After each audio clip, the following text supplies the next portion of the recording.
السلام عليكم ورحمة الله وبركاته. اذكر الله وصلي على سيدنا رسول الله.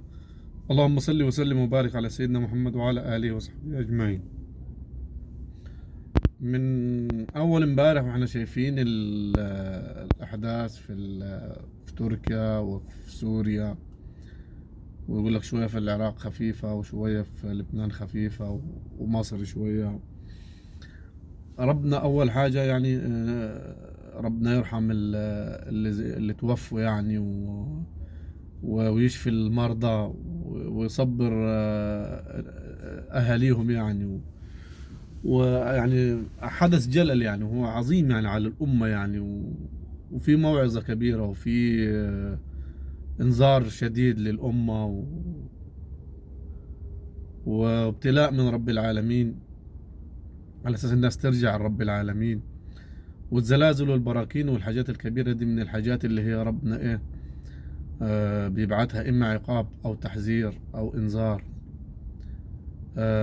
أو حتى المرض أو مغفرة ذنوب يعني. فربنا يرحم كل اللي ماتوا ويشفي المصابين ويعين الدول دي اللي حصلت فيها على مساعدة الناس وإخراج الناس، سواء أحياء أو أموات يعني، عشان يغسلوا ويصلى عليهم، أو أحياء إن شاء الله يعالجوهم ويشفوهم. يعني أول حاجة برضو يعني نقول إنه إحنا لازم نرجع لرب العالمين، لأنه الفحش انتشر وبقت المعاصي شيء عادي يعني. في حاجات كتير كانت معاصي، كانت معاصي الواحد يعملها في الخفاء يعني ويخاف حد يشوفه. دلوقتي لا، المعاصي بقت في العلن. ف ربنا يعني لازم نرجع إلى الله ونتوب إلى الله سبحانه وتعالى لعله يرحمنا. وما فيش حد في مأمن يعني، كانت في تركيا وسوريا أشد شيء، ممكن بكرة أو اليوم الله أعلم فين يعني.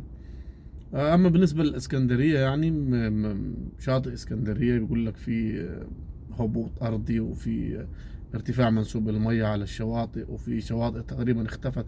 يعني اختفت يعني بمعنى انه المية زادت عليها جامد، بقت عالية يعني، ما بقيش شط الناس تمشي ماشي فيه، لا ده بقي المية زادت فيه.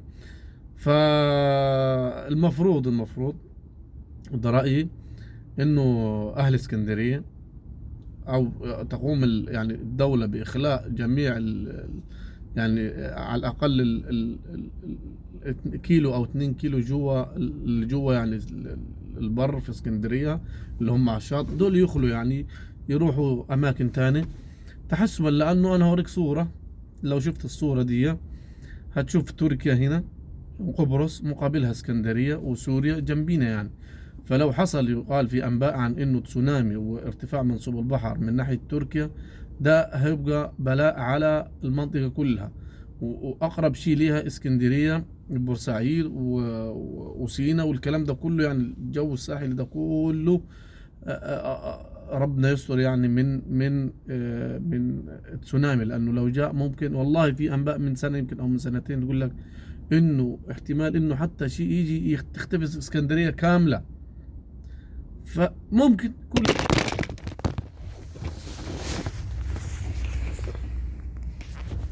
سبحان الله التليفون طاح، ولعلها علامه والله اعلم. أه ربنا يسترها يعني، تكونش علامه ان شاء الله.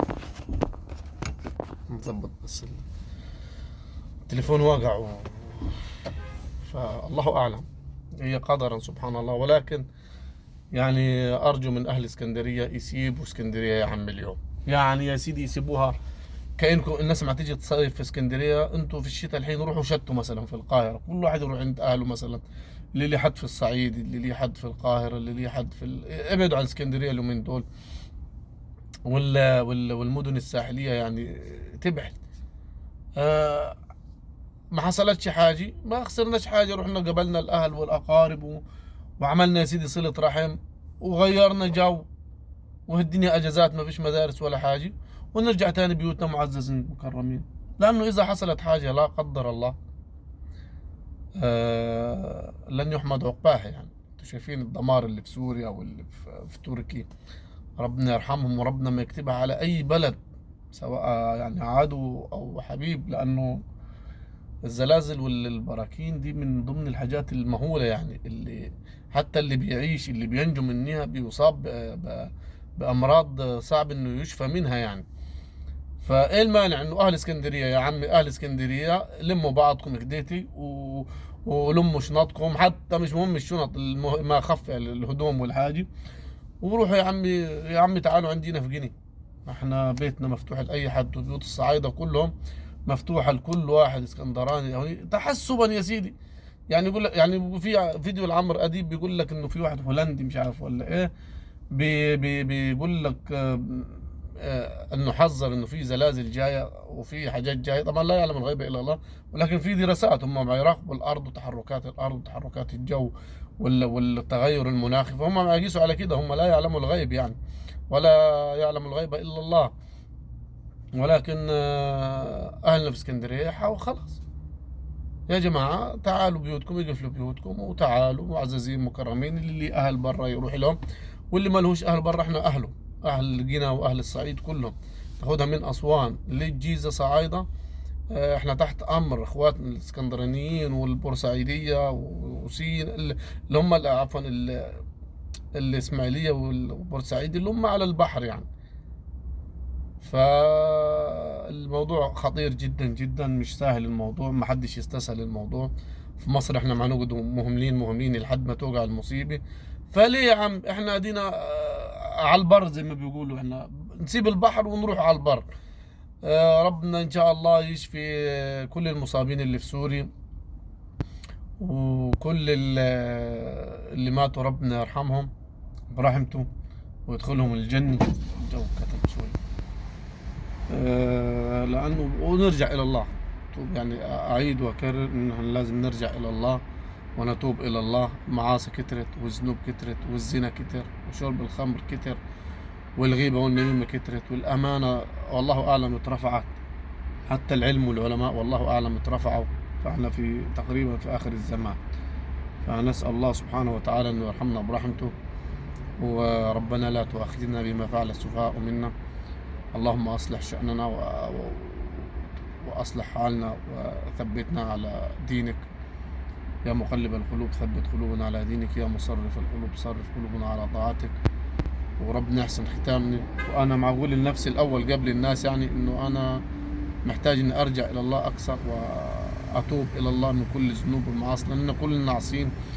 ويا إخواننا ما فيش شماتة لا في الموت ولا في المرض ولا في الفقر ولا في أي حاجة. ربنا يبعد عنينا وعنيكم شر الزلازل والبراكين وكل شيء يا رب العالمين. السلام عليكم.